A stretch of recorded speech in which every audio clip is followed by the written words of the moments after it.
Nos grave para saludar con muchísimo gusto al querido amigo, colega periodista Jesús Pérez Gaona. Nos vamos a enlazar con él hasta allá, hasta Palacio Nacional. ¿Cómo estás, querido Jesús? Bienvenido a Sin Censura. Hola Toño, buenos días. Qué bueno saludarte de nuevo y con este motivo de este programa que yo siempre lo he llamado la barra cómica de Atypical, Toño. Es como humor involuntario, ¿no? Que ellos mismos no lo notan, pero nos hacen reír mucho a quienes de repente sintonizamos desde luego, por razones periodísticas más allá de otra cosa. No, y por morbo, la verdad, yo nunca lo he visto.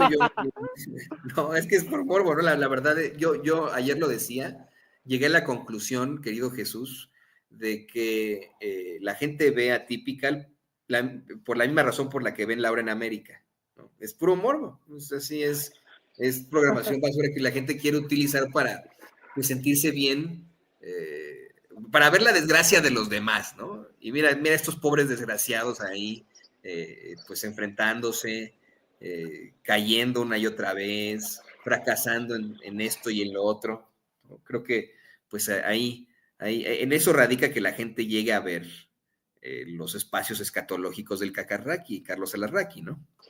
Mira, y el contexto de programa también es totalmente de comedia involuntaria.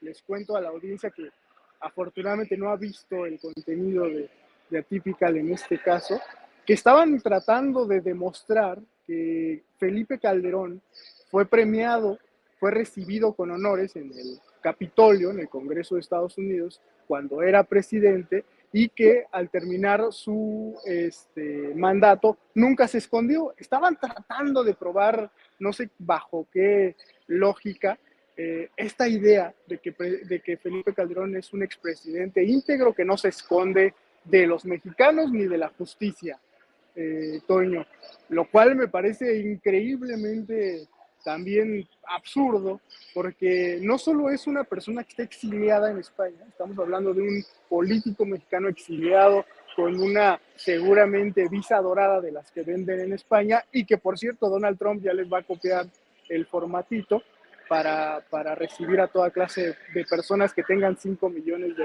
para comprar esta visa dorada. Y Calderón no ha regresado a México públicamente, no solo desde que se hizo del conocimiento de la ciudadanía el caso de la relación del narcotráfico entre Genaro García Luna y el sexenio de precisamente de Felipe Calderón, sino desde mucho antes, desde que renuncia al PAN, desde que rompe públicamente con la oposición panista, entonces liderada por Ricardo Anaya, que hoy ya está de vuelta como senador, sino también desde que empieza a cuestionarse desde el seno mismo de la oposición a toda esta generación de expresidentes, ex líderes de la oposición que dejaron tan mal al PRI, al PAN y al extinto PRD. Desde entonces, Felipe Calderón no ha dado la cara a México. Entonces, Toño, te cuento, estos personajes tratando de lavarle las suelas a su tío, como tú bien lo colocas en el contexto del nepotismo, que no pudo quedar mejor en estos momentos, que es la discusión pública en la política mexicana.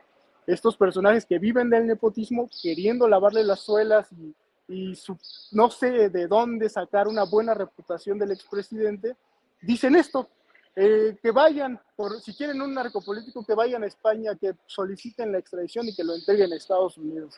Gran autogol de Atypical TV. Y se metieron un autogol ahí, y por supuesto que pueden ser hasta sacados de contexto, pero queremos aclarar que aquí en Sin Censura no los estamos sacando de contexto. Ahí está la declaración per se, que aunque se tome desde el principio, bueno, pues efectivamente resulta de una comedia involuntaria bárbara, pero también tendría que analizarse si verdaderamente Felipe Calderón pudiera enfrentar las consecuencias de sus actos a estas alturas del partido.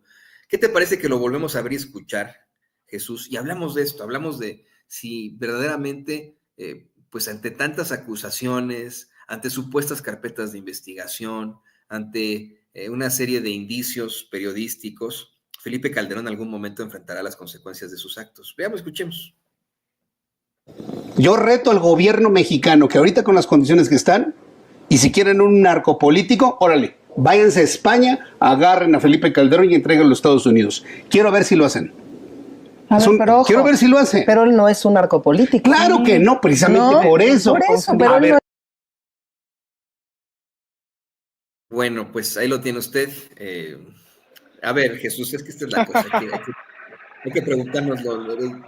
Muchos quisiéramos efectivamente que el carnicero de Michoacán, el presidente, en la opinión de tu servidor, más nefario que hemos tenido, este hombre que abrió las puertas del infierno para todos los mexicanos con su supuesta guerra, que más bien fue un narcogobierno ya más que comprobado, al tener a su secretario de Seguridad Pública en la cárcel en Estados Unidos por casi 40 años con delitos demostrados de narcotráfico.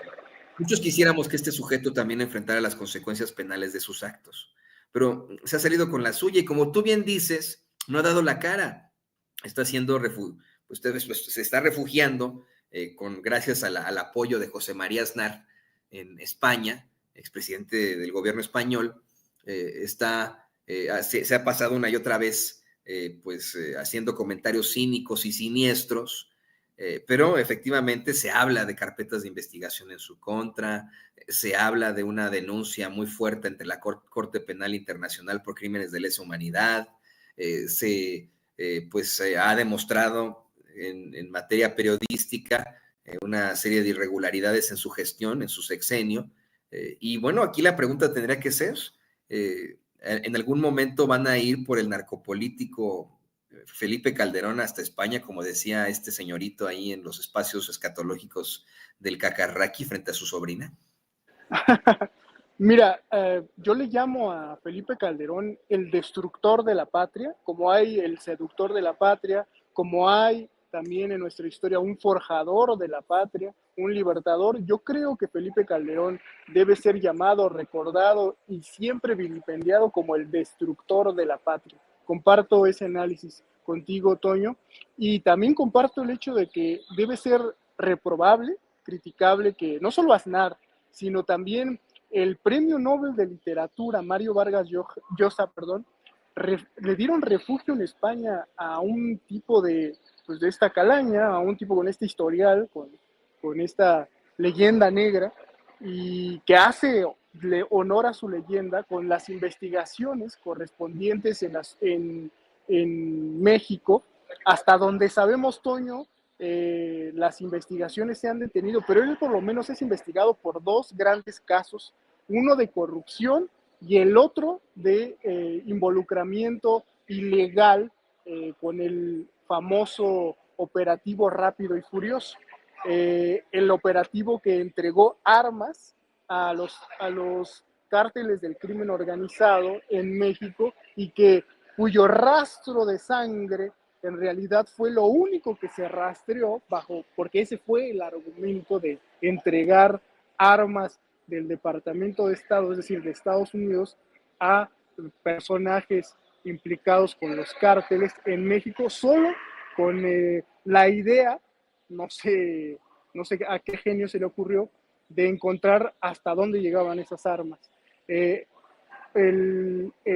fiscal Alejandro Gertz Manero, confirmó, y también cuando fue secretario de Gobernación, el hoy senador Adán Augusto López confirmó que hay una investigación abierta contra el expresidente Felipe Calderón Hinojosa.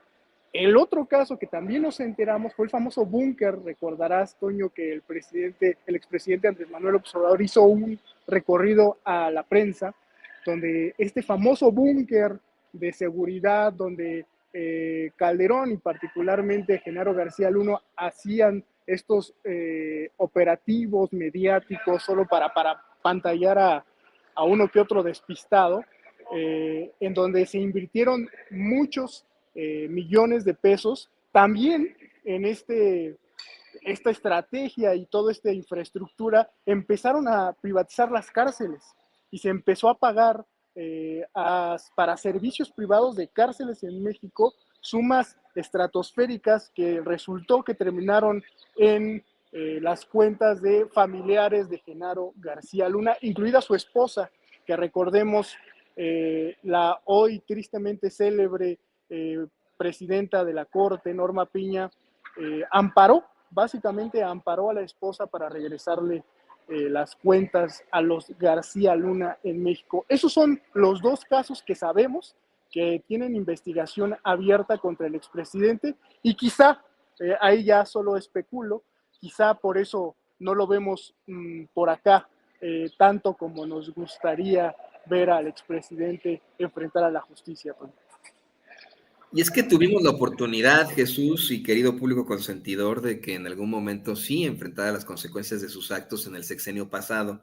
El expresidente Andrés Manuel López Obrador insistió en que olvido no, pero sí, perdón, sí, olvido no, decía él una y otra vez.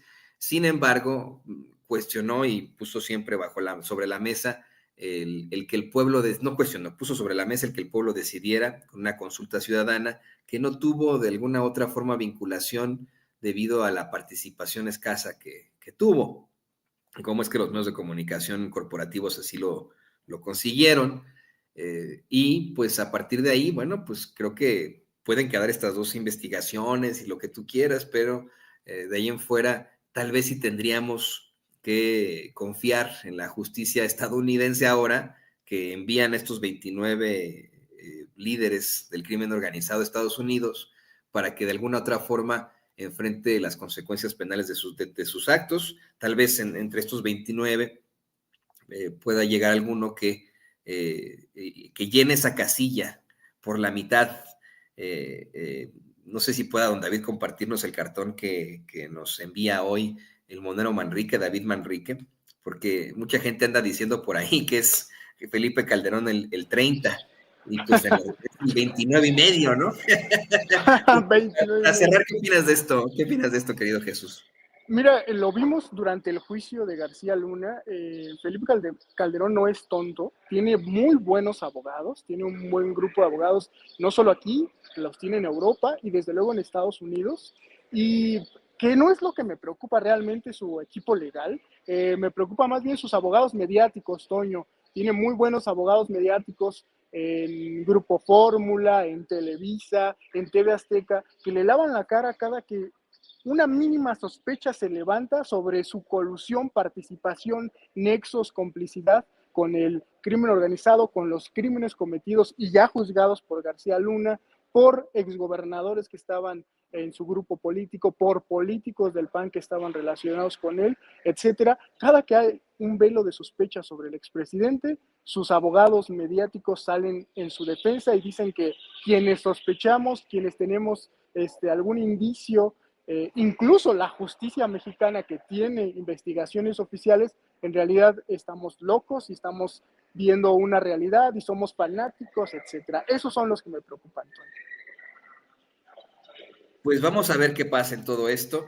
Y ya mero es la conferencia de prensa mañanera. No quiero quitarte tu tiempo ni tu espacio ahí. Sé que vas a estar en la mañanera de la doctora Claudia Sheinbaum, presidenta de México, la mañanera del pueblo, querido Jesús. Te pido, por favor, que nos compartas además de agradecerte por este análisis tan interesante, te pido que nos compartas tus redes sociales para que la gente se ponga en contacto contigo, te busque por ahí en tus plataformas, vea tus colaboraciones en Revolución 3.0. Por favor, compártenos tus redes sociales. Claro que sí, los invito a que nos sigan en Revolución 3.0, periodismo social y humano, en todas nuestras redes. Nos encuentran y particularmente si quieren